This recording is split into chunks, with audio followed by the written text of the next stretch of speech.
At my wife's funeral, my son whispered, "I wish you had followed in your mother's footsteps." I stood up and said, "I'd rather do something else." And walked away. 30 minutes later, he panicked. 58 missed calls. You won't believe what I did. Before we continue, please subscribe to the channel and write in the comments what time it is where you are now. I stood beside the casket, my hand resting on polished mahogany that felt cold even through the white satin lining. Meredith looked peaceful. The mortician had done excellent work, better than I expected, for what pancreatic cancer leaves behind. 2 years of watching her disappear, 1 cell at a time, 1 pound at a time, until the hospice bed became our entire world. The morphine drip, her final whispered words about being proud, about our life together, about how much she loved the garden we'd planted 30 years ago. Late afternoon light filtered through windows behind me, casting amber patterns across the funeral home's carpet. I could hear people shifting, preparing to leave. Mrs. Henderson from next door touched my shoulder. Meredith fought so hard. 2 years. You never left her side. I nodded because speaking felt impossible. She squeezed my arm and moved toward the exit with the others. The crowd thinned. 20 people became 15, then 10, then just the stragglers who didn't know how to leave gracefully. We should head to the house, someone said behind me. My house, the wake. I'd forgotten about that part. The drive passed in fragments. Trees, traffic lights, my hands on the steering wheel. Then I was standing in my own living room, surrounded by voices that seemed to come from underwater. People held paper plates with sandwich triangles and pasta salad. They spoke in those hushed tones reserved for the newly bereaved, voices full of careful sympathy. Amos stood in the corner near the bookshelf. Celeste beside him. They weren't talking to anyone else. Amos checked his watch. A Rolex I'd given him for his 30th birthday. Celeste scrolled through her phone, her thumb moving in quick flicks.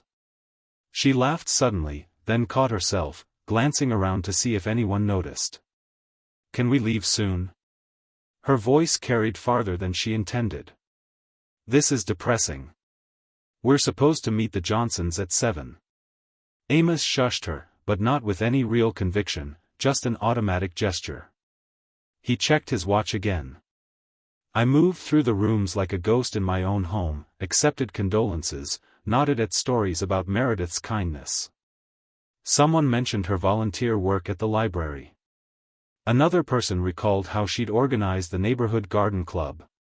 These strangers knew my wife better than my own son did. The crowd dwindled.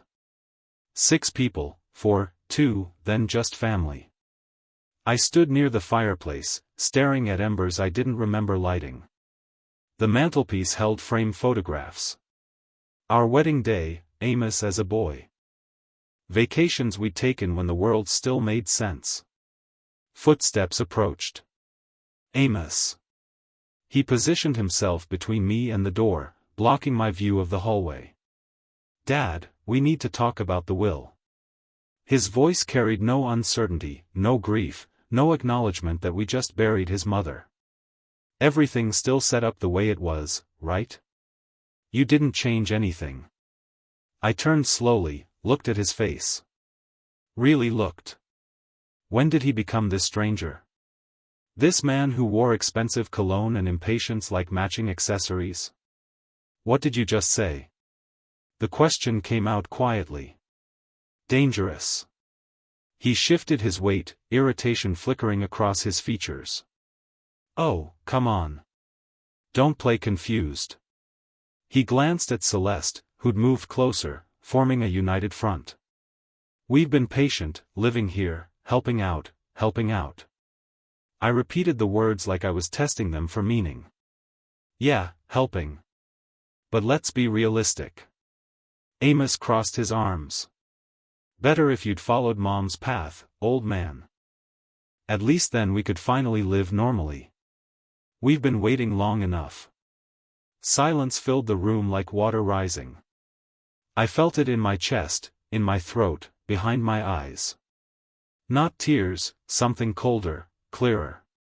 Celeste's phone buzzed. She looked at the screen. I stepped forward.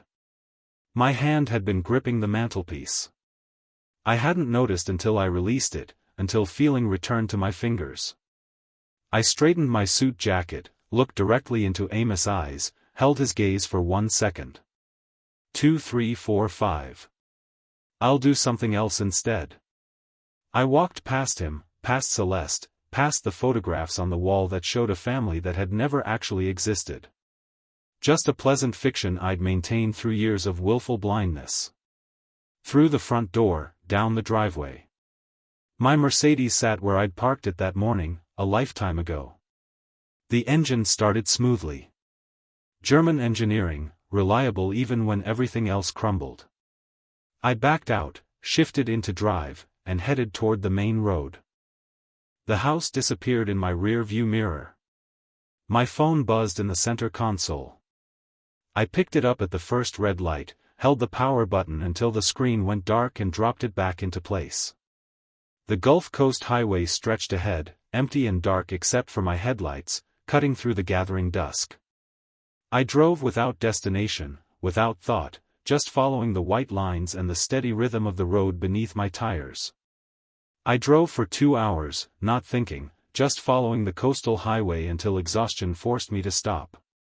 The Gulf Breeze Motor Lodge appeared like a mirage. Neon sign flickering pink and blue against the darkness. Half the letters burned out so it read Gulbrimo or Low J, nearly empty parking lot, single-story building that had probably looked modern in 1997. The clerk barely glanced up when I walked in. Young kid, maybe 20, absorbed in his phone. How many nights? Just one. I need somewhere quiet to think. He slid a registration card across the counter. I paid cash. He handed me a physical key attached to a green plastic diamond with 12 printed in white. Room 12, end of the row, farthest from the road. The room smelled like industrial cleaner and old carpet. Single bed with a thin floral bedspread. Desk with a lamp and notepad bearing the motel's logo. Bathroom barely visible through a partially open door. I sat on the edge of the bed, staring at my phone on the nightstand where I'd placed it carefully like it might detonate. Several minutes passed, maybe 10, maybe 30. Time had become negotiable. I picked up the phone and held the power button. The screen illuminated, then exploded. 58 missed calls from Amos, 23 from Celeste. Text message notifications scrolled across the screen so fast I couldn't read them. The phone vibrated continuously in my hand. A desperate electronic heartbeat. I opened the messages. Started from the beginning. 6:47 p.m. Amos. Dad, where are you? This isn't funny. 7:23 p.m. Amos, you need to come back. We need to talk about Mom's arrangements. 7:45 p.m. Celeste. Norbert, please call us. We're worried. 8:15 p.m. Celeste. Norbert, Amos is really worried. Call us, please. 8:33 p.m. Amos, this is ridiculous. Answer your phone. 8:52 p.m. Amos, where the hell are you? 9:04 p.m. Amos, don't do anything stupid with the accounts. I know you're upset, but think clearly. I stopped scrolling, read that last message again. Don't do anything stupid with the accounts. Not, we're worried about you. Not, are you safe? Not, we love you. Please come home. The accounts. I continued reading. 9:31 p.m. Celeste, we can work this out. Just come home and we'll discuss everything. 9:47 p.m. Amos, you're being childish. Mom just died and you're throwing a tantrum. 10:15 p.m. Celeste, Amos is driving around looking for you. Please respond. 10:43 p.m. Amos. Fine. Stay gone, but don't touch anything financial until we talk. My hands had stopped shaking. I felt perfectly calm, perfectly clear, like a surgeon standing over an operating table, seeing exactly where to make the first incision. I began scrolling backward through my memories instead of my phone. 8 years ago, Amos showing up with 3 suitcases and a story about a temporary setback. Lost his job at the dealership. Or was it that he quit? The details kept changing. Just until I get back on my feet. Dad, you and Mom have all this space. Temporary became permanent, became expected. Celeste appeared a year later. They married at City Hall. No ceremony, no celebration. We're keeping it simple, Amos explained. Celeste moved in without discussion. My house became their house, became our house in every conversation except on the deed. The credit cards. Celeste borrowing them for groceries, then gas, then shopping trips. I'll pay you back, Norbert. Things are just tight right now. Tight for 8 years. Meredith had mentioned it once gently. Maybe we should set some boundaries. I dismissed her concern. They're family. Family helps each other. The roof repair, $4,200, I wrote the check. Same month, Amos bought a new truck. $40,000, great deal, he'd said. Couldn't pass it up. Every utility bill, every property tax payment, every repair, every expense, every cost. Mine? While they contributed nothing but presence and expectation. Discuss? There's nothing to discuss anymore. You made your choice clear. I spoke to the empty room. My voice sounded different, harder, like it belonged to someone who'd finally woken up after years of sleepwalking. I took out my laptop from the car. I'd grabbed it without thinking when I'd packed an overnight bag I didn't remember packing. The motel Wi-Fi connected slowly.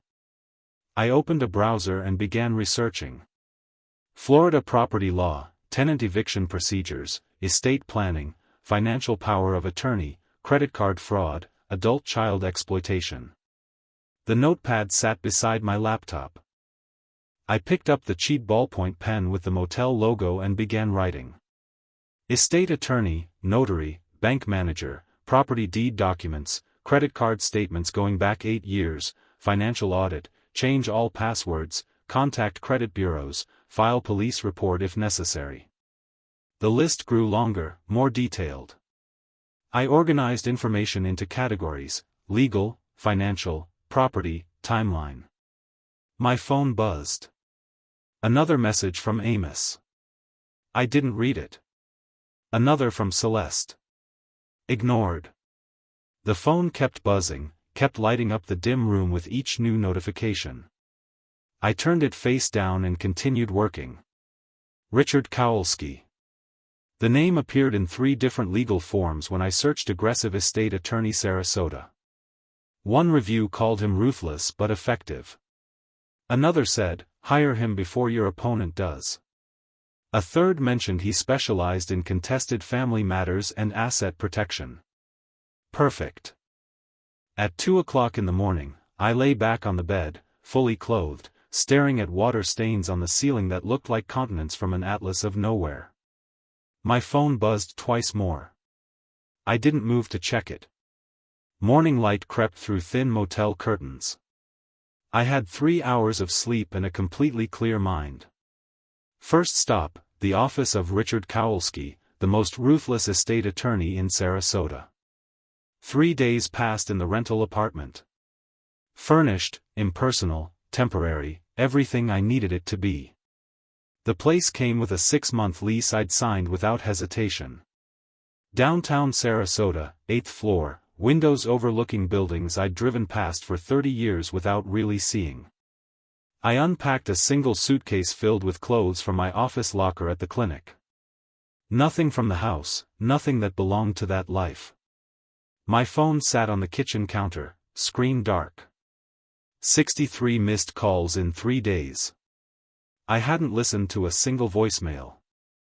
The appointment with Richard Kowalski was scheduled for 11. I arrived 20 minutes early, parked in the underground garage of his building, and rode the elevator to the 7th floor, carrying a leather portfolio stuffed with documents. The reception area had the quiet efficiency of expensive legal representation.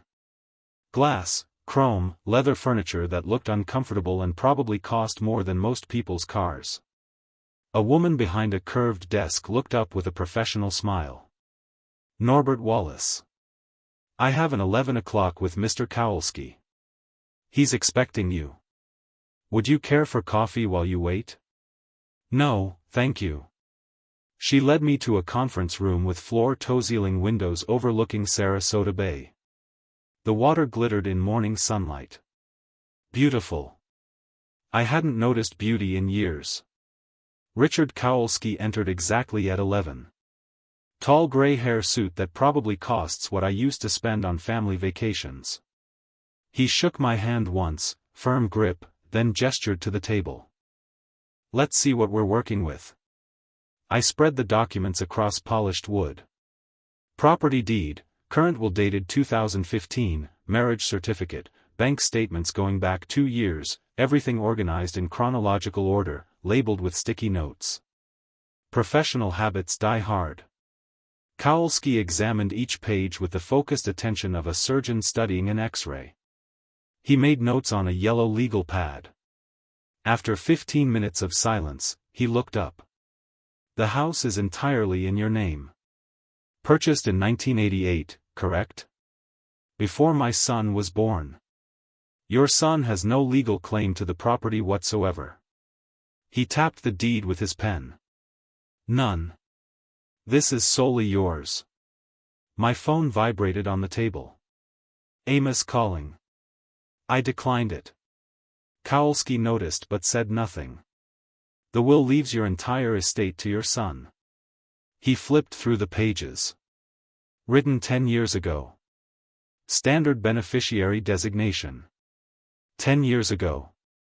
I assumed family meant something. I was wrong.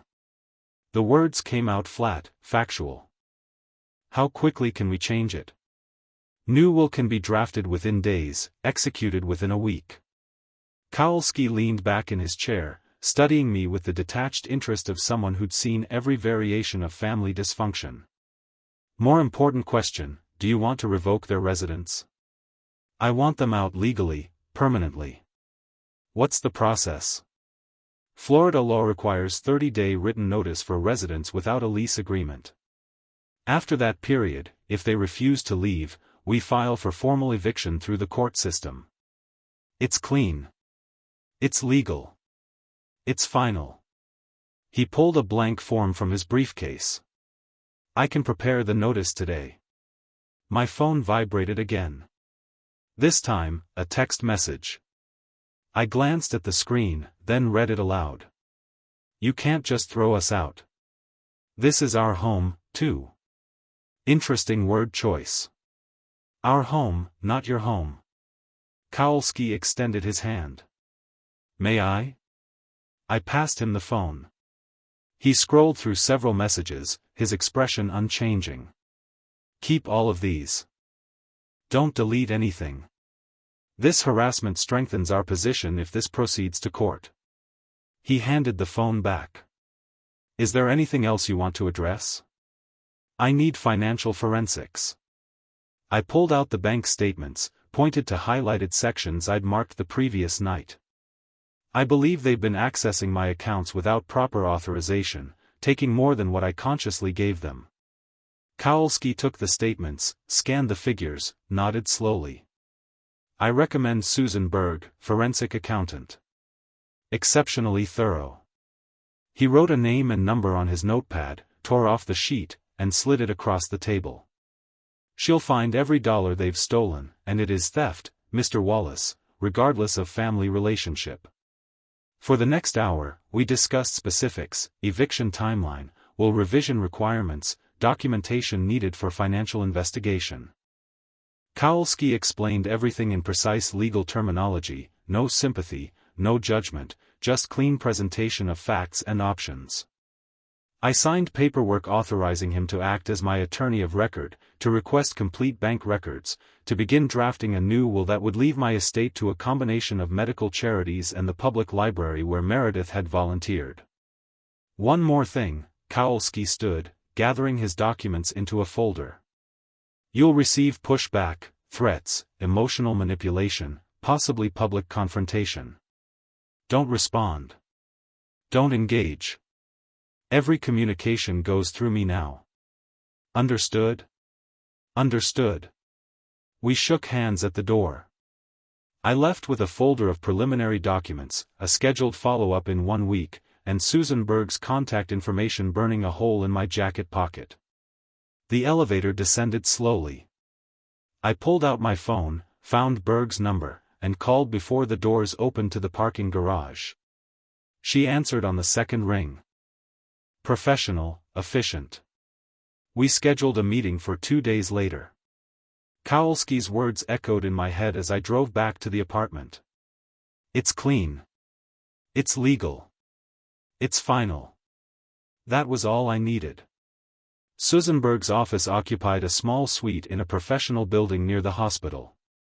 Wall of filing cabinets, dual monitors showing cascading spreadsheets, certificates framed on walls proving credentials I'd already verified online. She was 45, sharpied, wearing reading glasses on a chain around her neck. I'd brought 3 years of statements, bank accounts, credit cards, tax returns, everything I'd retrieved from my home office safe during a carefully timed visit. When Amos and Celeste were out, I'd watched the house from down the street until I saw them leave, then let myself in, grabbed what I needed, and left within 10 minutes.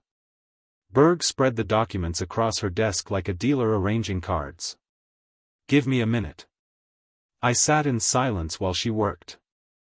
Her fingers moved across keyboards, pulling up additional records from bank websites where I'd provided access credentials. She made notes on a yellow pad, highlighted certain lines, cross-referenced dates. The clock on her wall ticked through 20 minutes before she spoke. This supplementary card you authorized in 2020. She turned one monitor so I could see the screen.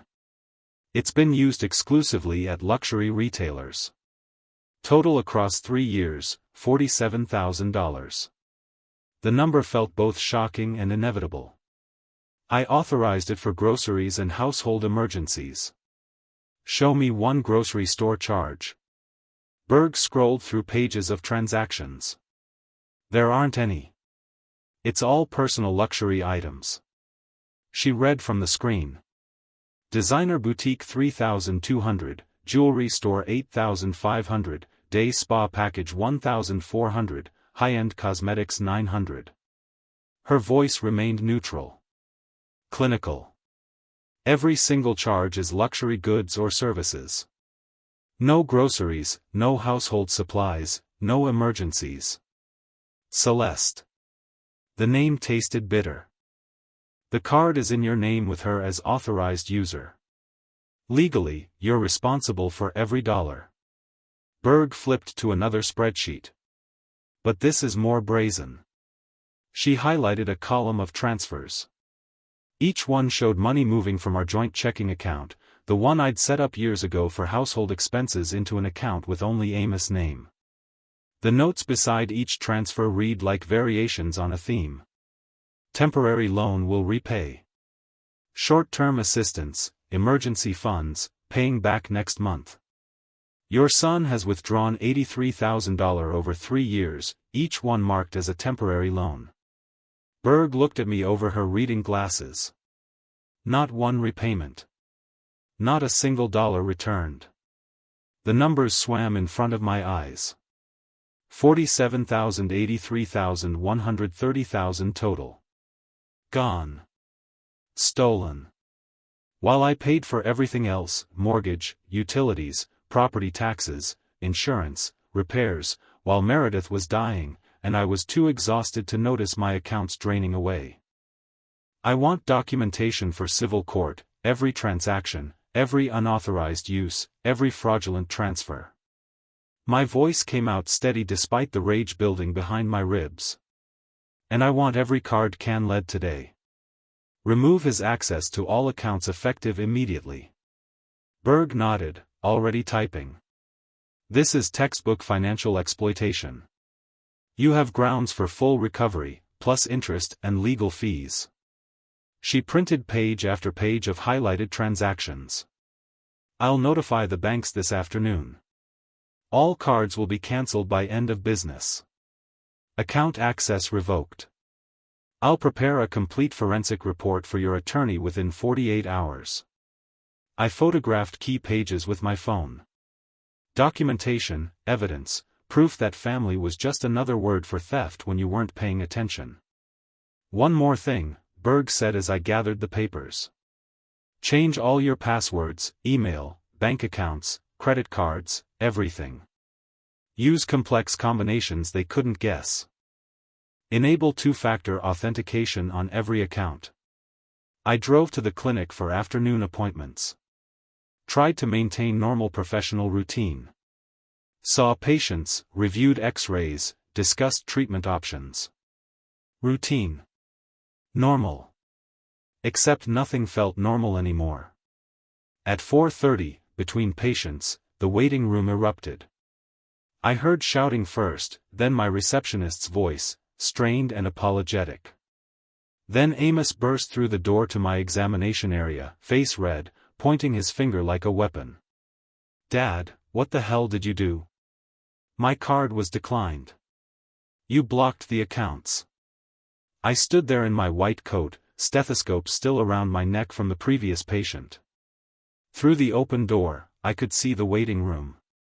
6 patients watching, expressions ranging from shock to embarrassment. You need to leave. This is a medical facility. You're throwing your own family on the street. His voice climbed higher, louder. What kind of father does that after everything we've done for you? I picked up the phone on my desk, pressed the button for security, kept my voice calm, professional.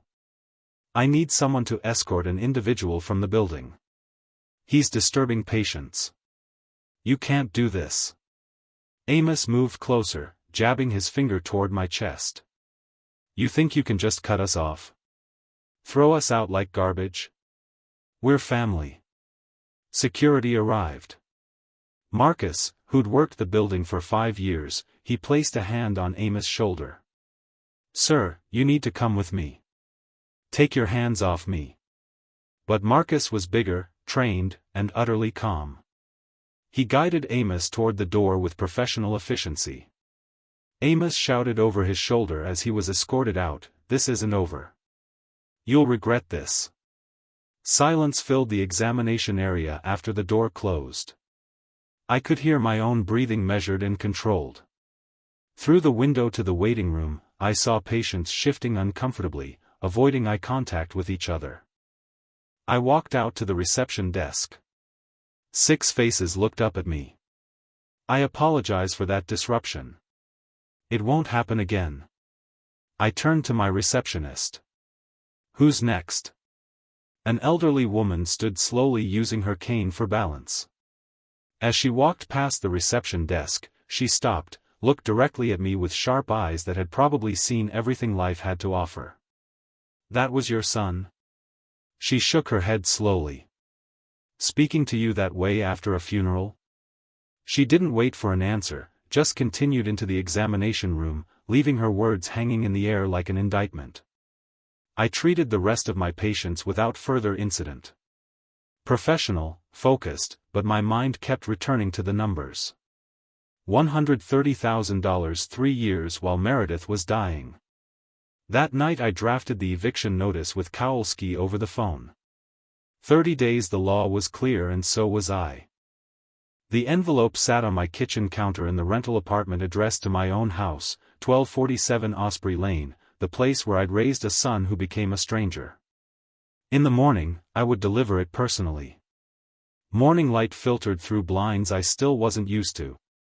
The rental apartment felt temporary even after a week. Furniture that belonged to no one. Walls painted neutral beige. Appliances that worked without character.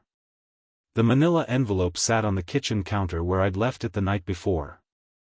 30-day eviction notice prepared by Kowalski, reviewed by me, ready for delivery. I dressed in a dark suit, poured coffee I didn't finish, reviewed the documents one final time, though I'd memorized every word. The drive to Kowalski's office took 12 minutes. I parked in the same underground garage, rode the same elevator, entered the same conference room. 3 folders waited on the table. 3 simultaneous strikes, Kowalski said without preamble. He opened each folder as he spoke. New will, eviction notice, civil suit for financial recovery. By week's end, they'll understand you're not negotiating. The new will was 32 pages.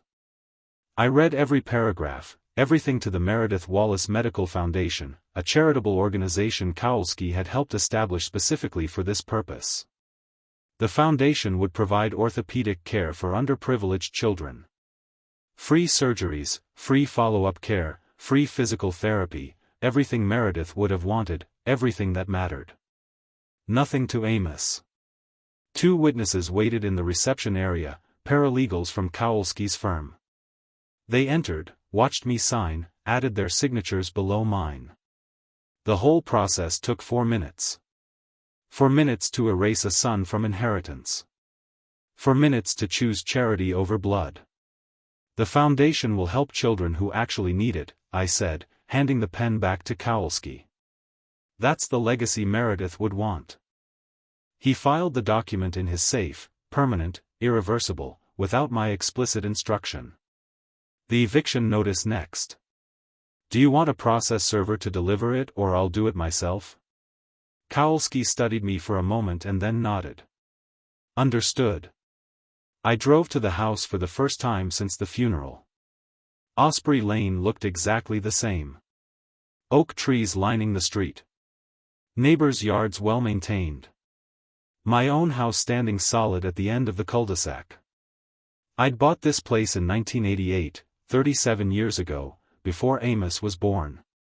Before I understood that family could become strangers under the same roof.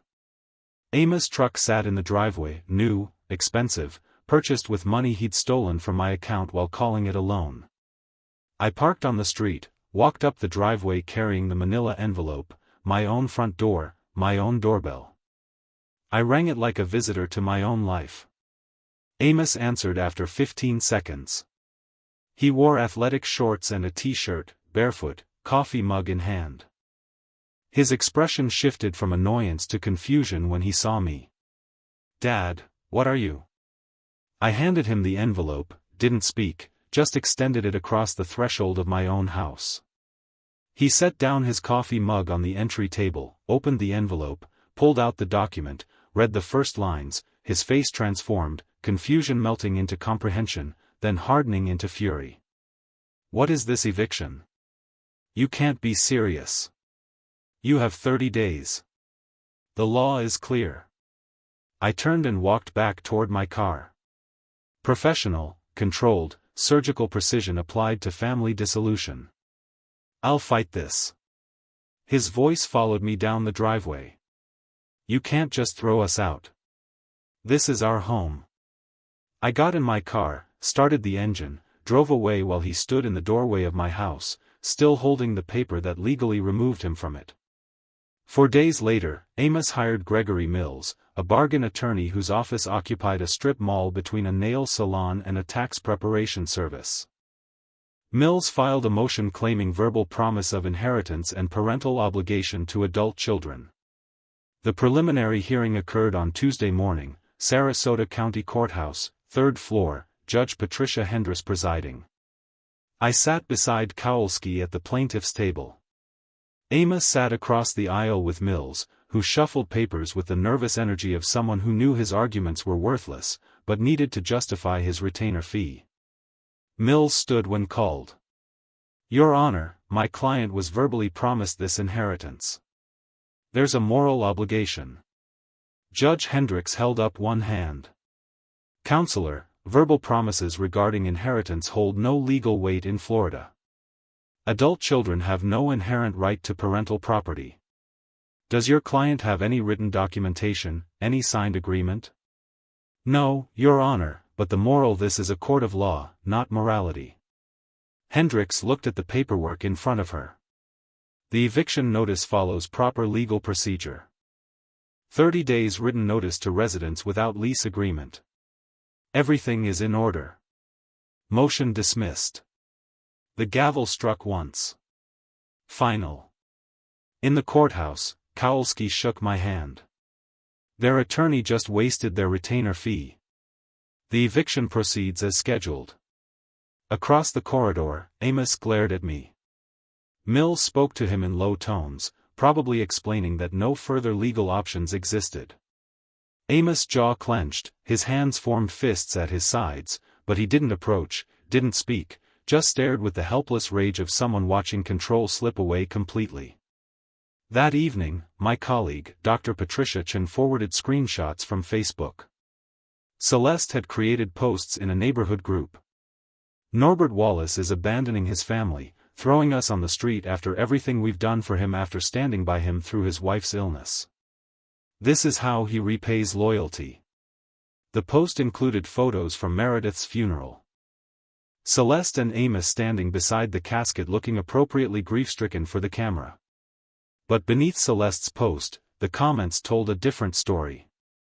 Margaret Kowalski, neighbor. I've lived next to Norbert for 15 years. He's the kindest man I know. Where were you two when Meredith needed help? Norbert was there 24/7. Dr. James Morrison, colleague. Norbert spent 2 years caring for his wife while maintaining his practice. I never once heard him complain. This post is manipulative and dishonest. Former patient after former patient, colleagues, neighbors, community members, all defending me, all calling out the manipulation. The comments multiplied faster than Celeste could respond to them. Patricia Chen's text message said everything. Don't worry, everyone knows the truth. We've got your back. I texted back, thank you. Truth has a way of surfacing. 23 days remained until eviction. 3 legal strikes executed. Social media manipulation backfired. The law was working exactly as it should. My phone rang 2 weeks into the eviction period. Unfamiliar number. I almost didn't answer, but something made me pick up. Dad. Amos' voice different than before. Quieter. Can we talk? Just talk, please. 16 days remained until the sheriff would arrive to enforce the eviction. 16 days until legal became physical. What do you want to discuss? Meet me, coffee, anywhere you want. Just give me 30 minutes. I should have said no. Should have ended the call, but curiosity, or maybe some buried instinct about closure, made me agree. Tomorrow, 10 a.m., the coastal roast downtown. He arrived 5 minutes early. I watched him through the window before entering. Amos sitting at a small table in the back corner. Coffee already purchased, fingers drumming nervously on the tabletop. His clothes looked rumpled, facial hair growing unevenly, the expensive watch missing from his wrist. I entered, ordered black coffee, and sat down across from him without preamble. You wanted to talk. Amos looked at his hands. I know I messed up. I know things got out of control. Out of control? I repeated the phrase flatly. Is that what you call stealing $130,000? He flinched. It wasn't like that.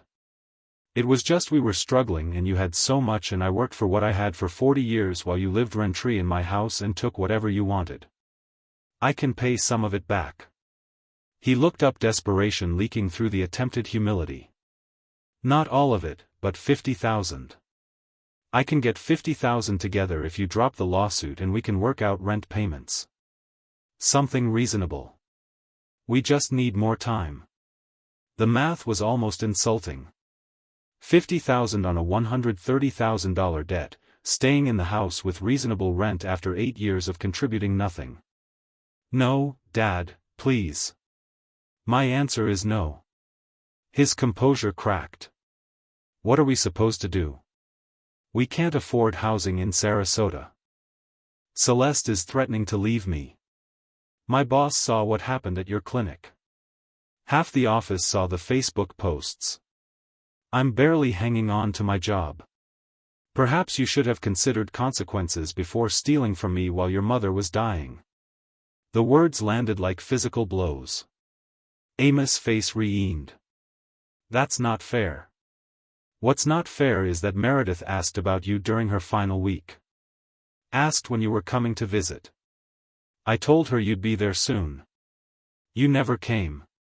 I was working. You were at a dealership holiday party when she died. I called you at 8 p.m. told you to come immediately. You arrived at 11, 3 hours late to your mother's death. Amos stood abruptly, his chair scraped loudly against the floor. Other patrons glanced over. You're never going to forgive me. Never going to give me another chance. You're correct.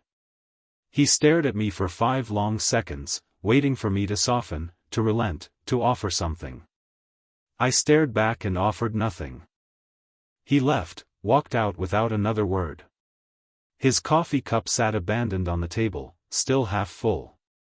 I finished mine slowly, left a tip for the server, drove back to the apartment, feeling nothing but cold satisfaction that I'd held firm. 3 days later, Celeste tried a different approach. The Remembering Meredith Wallace Facebook group had been created by Meredith's book club friends after her death. 43 members, photos, memories, stories about her kindness. I'd been added but rarely checked it. Too painful to see her smile in every posted picture. Celeste posted a long message.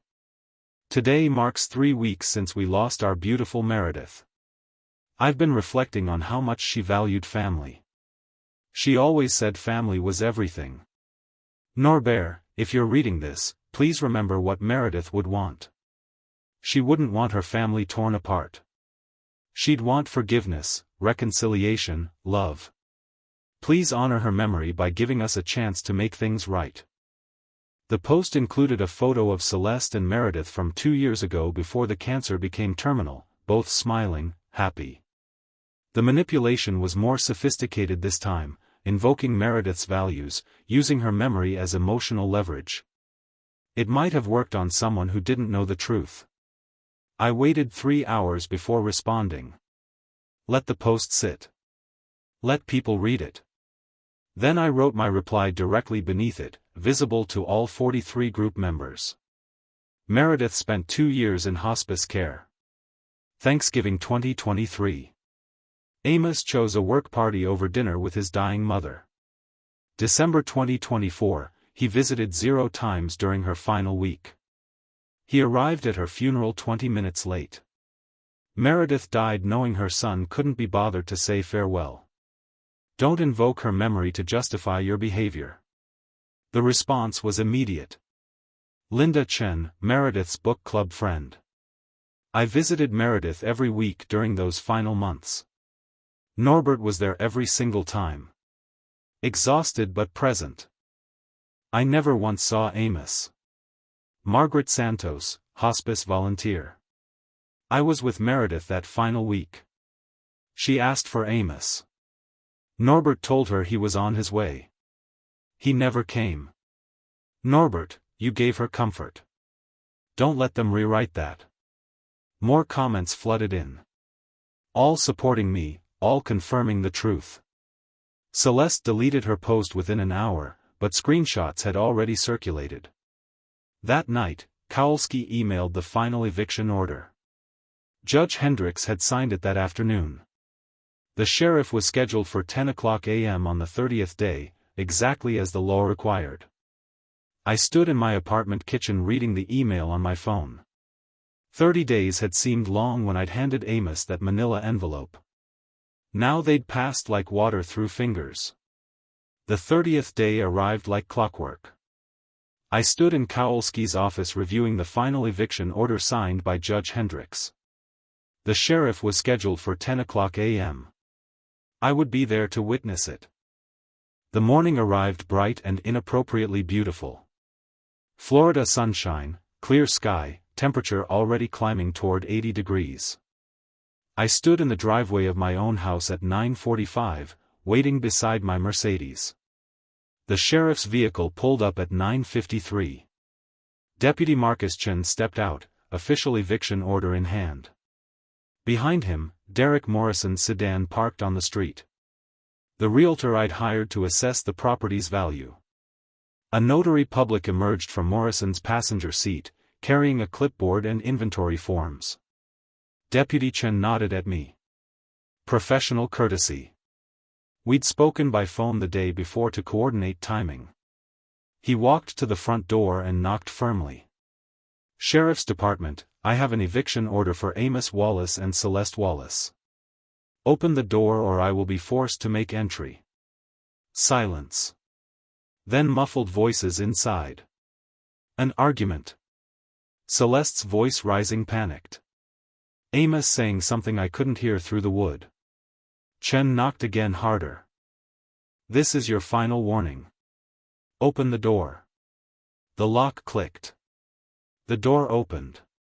Amos stood there in sweatpants and a wrinkled t-shirt, unshaven, eyes red from either anger or sleeplessness. Behind him, the house looked chaotic. Boxes started but not finished. Clothes draped over furniture, dishes in the sink visible from the doorway. 30 days notice, and they'd barely packed.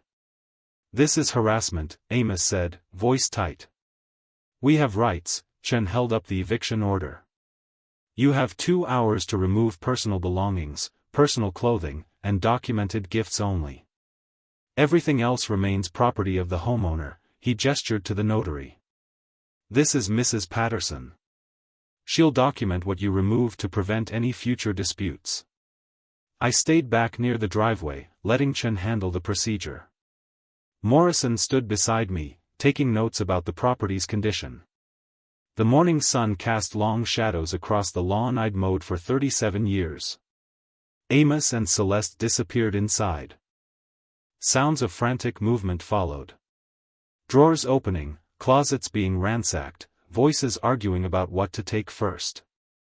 The notary entered with her clipboard, positioned herself in the living room where she could observe. 15 minutes later, Celeste emerged carrying the Chinese vase from the living room, blue and white porcelain, hand-painted, worth more than most people's monthly rent. This was a gift. Her voice trembled. Meredith gave this to me before she died. I walked to my car, opened the trunk, and retrieved a folder I'd prepared the night before, organized by room, then by item value.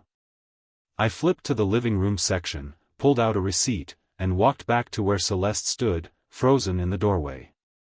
I bought that vase in 2015 from Chen's Antiques. I showed her the receipt, then showed it to the notary.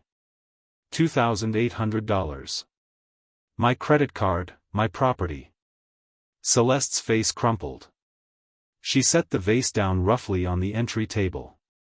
I winced, hoping it didn't crack, and went back inside. The pattern repeated. Jewelry arm wire from the bedroom.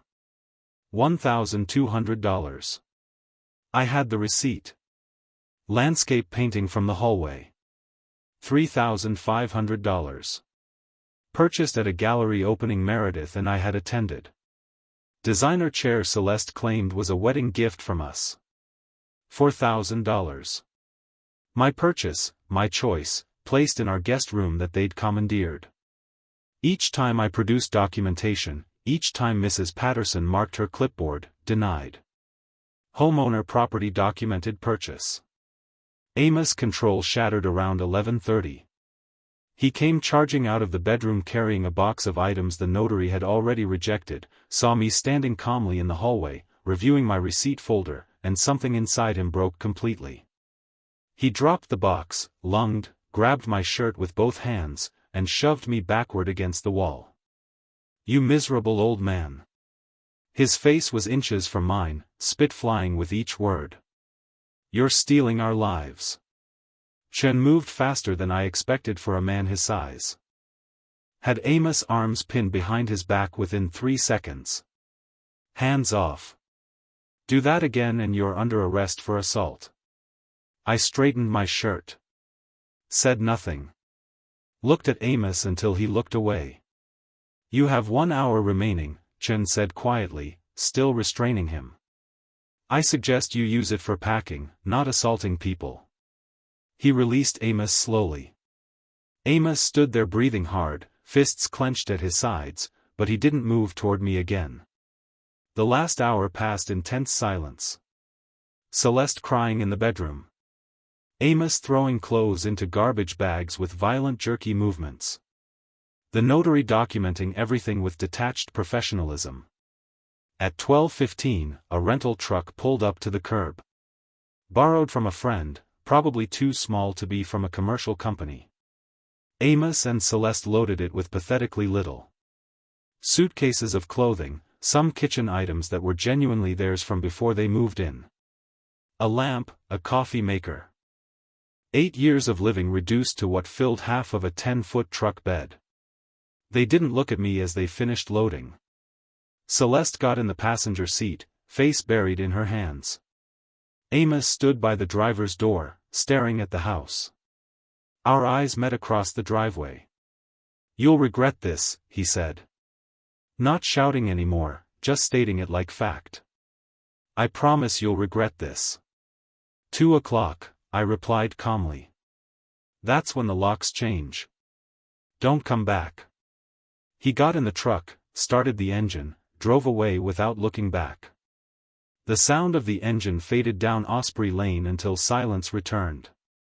I stood on the threshold of my house. My house. The furniture remained, all of it mine, purchased with my money over decades. But the personal presence was gone. Amos' jacket no longer on the coat rack. Celeste's magazines no longer on the coffee table. The air itself felt different, lighter, emptier. I walked through each room methodically. Bedroom where they'd slept in my guest bed. Kitchen where they'd eaten food I'd paid for. Living room where they'd watched television on my subscription services. Every space felt like it was exhaling after holding its breath for 8 years. At 1:30, the locksmith arrived. By 2:15, every lock was changed. New keys in my pocket. Old keys, worthless pieces of metal wherever Amos had thrown them. I stood in the doorway one more time as the locksmith drove away, looked out at the empty driveway, the quiet street, the ordinary afternoon continuing around me. Then I turned back into the house and closed the door firmly. The sound of that lock clicking into place felt like the final word in a very long argument. Dr. Sarah Martinez called that evening as I sat in the rental apartment, reading through property inspection documents Morrison had left. Norbert, I need to warn you about something. Her voice carried that careful tone people use when delivering bad news. Amos gave an interview to the Coastal Observer, David Preston's writing the article. It's going to be unflattering. The Coastal Observer was Sarasota's weekly newspaper. David Preston specialized in human interest pieces that leaned heavily on emotional manipulation. I'd seen his work, sensational headlines, selective fact presentation, quotes taken out of context to create maximum drama. When does it publish? Tomorrow morning. I wanted you to know before you saw it. I thanked her and ended the call. Spent the rest of the evening finishing Morrison's paperwork. Whatever Amos had told Preston, whatever narrative he'd constructed wouldn't change the legal reality. The eviction was final. The house was mine. Facts didn't care about newspaper articles. The article appeared in Thursday's edition. A colleague left a copy in my office mailbox with a sticky note. Don't let this get to you. The headline read, "Local man forced from family home claims father's calculated cruelty." Preston had written exactly what I'd expected. Amos painted as the devoted son, caring for his aging father after the mother's tragic death, forced onto the street with nowhere to go. The father portrayed as cold, vindictive, motivated by unspecified grudges. Celeste quoted extensively about abandonment and betrayal. No mention of the 8 years of financial exploitation. No mention of the documented theft. No mention of the court ruling that found zero legal merit in Amos' claims. Selective truth presented as complete story. It was masterful manipulation. By noon, my phone started ringing, colleagues checking on me, patients leaving voicemails. The medical community had seen the article, and they were not impressed. Dr. James Morrison sent me a letter he'd submitted to the Observer. I've known Norbert Wallace for 23 years. I watched him care for his wife through 2 years of terminal illness without once complaining or asking for help. I watched his son Amos miss every important milestone of that illness, hospital admissions, treatment decisions, final goodbyes. To characterize Norbert as cruel is not just inaccurate, it's obscene. David Preston should be embarrassed for publishing such poorly researched propaganda. More letters flooded the newspaper. Margaret Santos, the hospice volunteer, wrote 3 paragraphs detailing Amos' absence during Meredith's final week. Linda Chen from the book club described how Norbert had personally organized memorial donations while Amos complained about funeral costs. Former patients submitted testimonials, pro bono surgeries for uninsured children, payment plans that amounted to forgiveness, Christmas gifts for families struggling with medical bills. The Observer's online comments section exploded. Every supportive comment about Amos was buried under 50, defending me. People I didn't even know wrote detailed rebuttals citing court records, eviction laws, adult children's lack of inheritance rights. Patricia Chen, my colleague who'd forwarded the initial Facebook screenshots, sent me another message. The Medical Society is drafting a formal statement. 37 physicians signed it. Preston's editor called personally to apologize. I didn't respond to any of it, didn't write letters, didn't post comments, didn't defend myself publicly. The truth was doing that work without my participation. 3 days after the article, Sarah Martinez called again. Amos was fired. The dealership let him go this morning. I sat in silence for a moment, absorbing that information. Why? Multiple reasons, apparently. The clinic scene had already put him on thin ice. Then the article came out and customers started calling asking why they employed someone described so negatively in the community. When the counter-narrative exploded, all the letters, the testimonials, management decided he was too much of a liability. And Celeste. Word is she's leaving him. Moved in with a friend, filed for separation. I thanked Sarah and hung up, stood at the rental apartment window, watching evening traffic pass on the street below. Felt no triumph, no satisfaction in Amos' continued downfall. Just a weary kind of validation that consequences were playing out logically. The article had been Amos' last strategy. Public shaming, emotional manipulation, community pressure on me to relent. It had backfired so completely that it accelerated his own destruction. Sometimes justice doesn't need your help. Sometimes it just needs you to step back and let truth work. 2 weeks after the article debacle, I received notice from the court. The civil lawsuit hearing was scheduled, $130,000, documented and itemized. Kowalski called it a formality. The evidence was overwhelming. I drove to the courthouse early that morning, knowing this was the final legal piece. The civil courtroom felt smaller than the one where Judge Rise had dismissed Amos' preliminary motion 2 months earlier. Same judge, same courthouse, different stakes. I arrived 40 minutes early with Kowalski, carrying organized case files in the leather portfolio that had become a familiar weight. The morning proceeded with the methodical efficiency of legal machinery, doing exactly what it was designed to do. Judge Hendricks entered at 9:15. We rose, sat, and began. This court will now hear the civil matter of Wallace v. Wallace.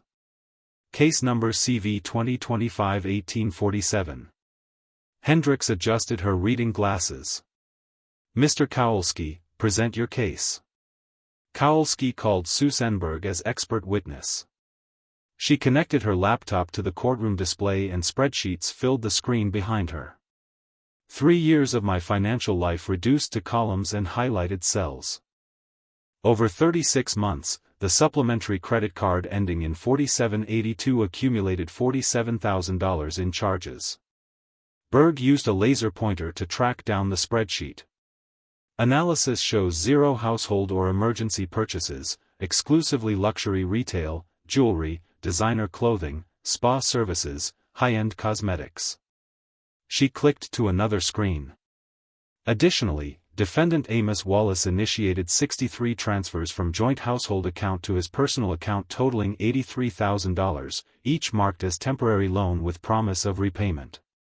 Gregory Mills attempted cross-examination with the desperate energy of someone billing hours on a lost cause. Ms. Berg, isn't it common for parents to financially support adult children during difficult times? Berg's response came with professional precision. Support, yes. Unauthorized use of credit instruments and accounts without permission. That's financial exploitation under Florida Statute 825103. Kowalski presented Exhibits 12 through 18, printed text messages and emails. Your Honor, I'd like to enter evidence where Mr. Amos Wallace explicitly promises repayment. Quote from text dated March 17, 2023. I'll get you the $3,000 back by end of month. I promise. Mills tried again. These were family arrangements. My client had an understanding with his father. Counselor. Hicks looked up from the documents. I have documented evidence of promises to repay. That establishes these as loans, not gifts, unless you have evidence contradicting this. Mills had nothing, sat down.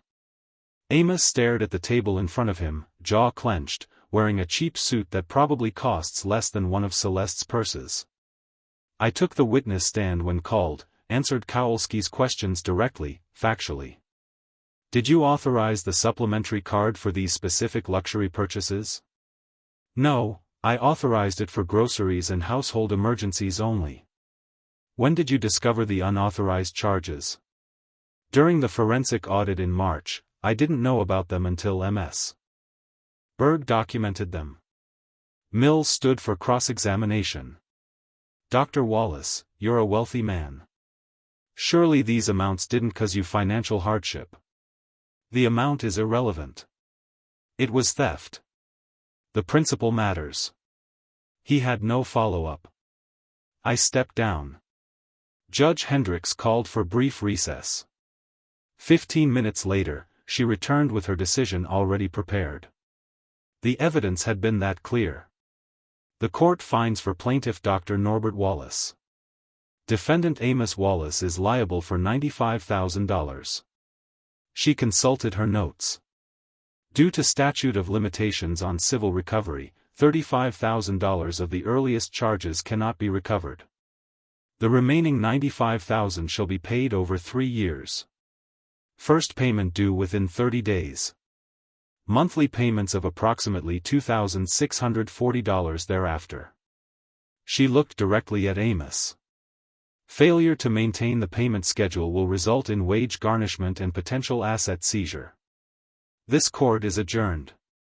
The gavel struck once. Final. I stood when dismissed, showed no visible reaction, no smile, no nod. Just gathered my papers and followed Kowalski into the hallway. Clean victory, he said quietly.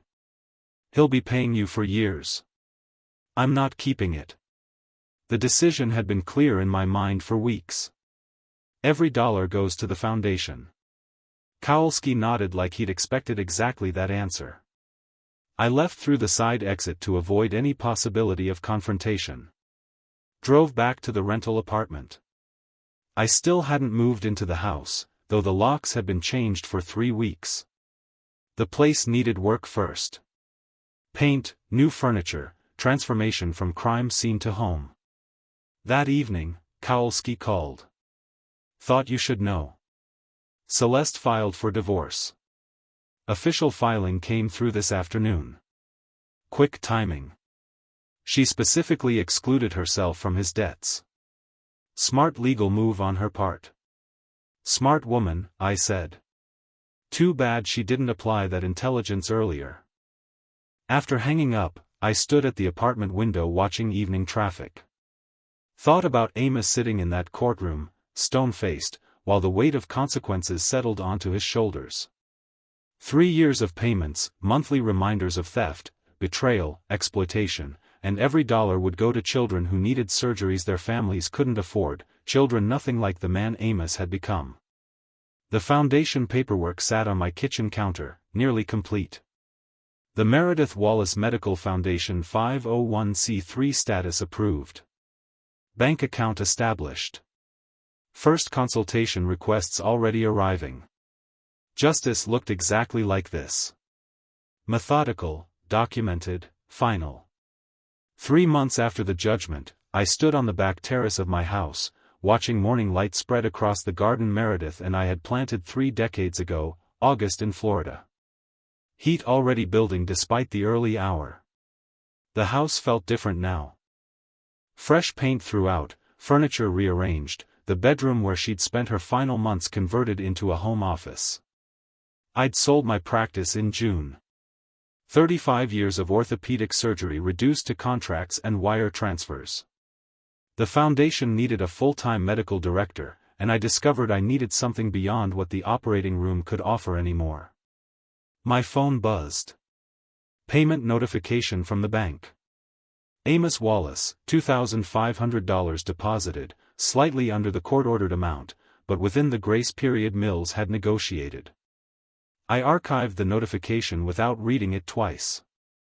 He'd become a transaction, nothing more. Monthly reminder that consequences were mathematical and ongoing. The foundation had treated its first patient 2 weeks earlier. Maria Santos, 7 years old, club foot that had gone uncorrected because her family couldn't afford the surgery.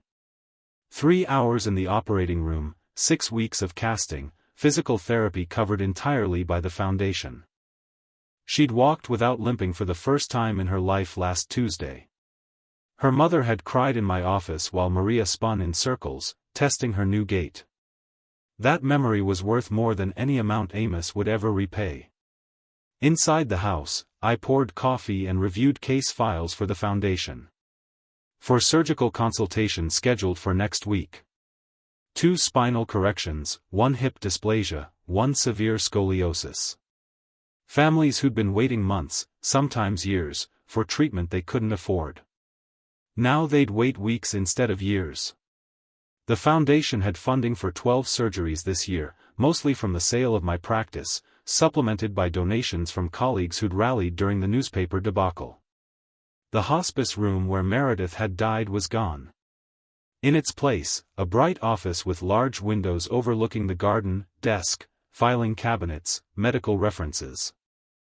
Her photograph sat on one corner, both of us at our wedding, young and unaware of how complicated family could become.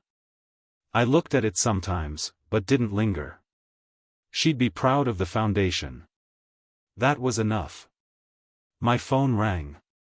Patricia Chen, my colleague and sailing instructor, still up for this afternoon. Wind supposed to be perfect. Absolutely. I'd taken up sailing in July, something Meredith and I had talked about doing, but never found time for. Now I had nothing but time. Time to learn new skills. Time to help patients through the foundation. Time to rebuild life into something that felt like mine again. The house was quiet. My house. No one here but me and the memories I chose to keep. I'd offered Amos no forgiveness, no reconciliation, no second chances. The law had done its work. Justice had been served. That chapter was closed, and I'd moved on to writing new ones. Around noon, the foundation administrator called with an update. Another family had applied for assistance. 9-year-old boy with congenital leg deformity. Multiple surgeries needed. I scheduled the consultation for Thursday. This was what revenge looked like when you let it transform into something useful. Not cruelty, not ongoing bitterness, just systematic removal of exploitation and redirection of resources toward people who deserve them. I locked the house at 2:30 and drove to the marina. The sailboat Patricia had convinced me to lease waited at Dock 12. Small enough for one person to handle, large enough to feel the genuine challenge of wind and water. We'd sail south along the coast, practice tacking, maybe anchor near the Keys if conditions allowed. Before leaving, I glanced once more at Meredith's photo on the office desk through the window. Smiled briefly, then turned toward the car, the foundation, the sailing, the quiet house that felt like home again, new patients who needed help, new skills to learn, new chapters opening faster than I could write them. Amos was somewhere in the city, working whatever job he'd found after losing the dealership position, making monthly payments that would stretch for 3 years. I hoped he'd learned something, suspected he hadn't. Either way, it no longer mattered. The marina waited. The afternoon stretched ahead. The wind was supposed to be perfect. I drove south with the windows down, radio playing, something I didn't recognize, but enjoyed anyway. Forward motion. That's all life really required. Forward motion and purpose. I had both. If you like this story, please like this video, subscribe to the channel, and share your impressions of this story in the comments. To listen to the next story, click on the box on the left. Thank you for watching.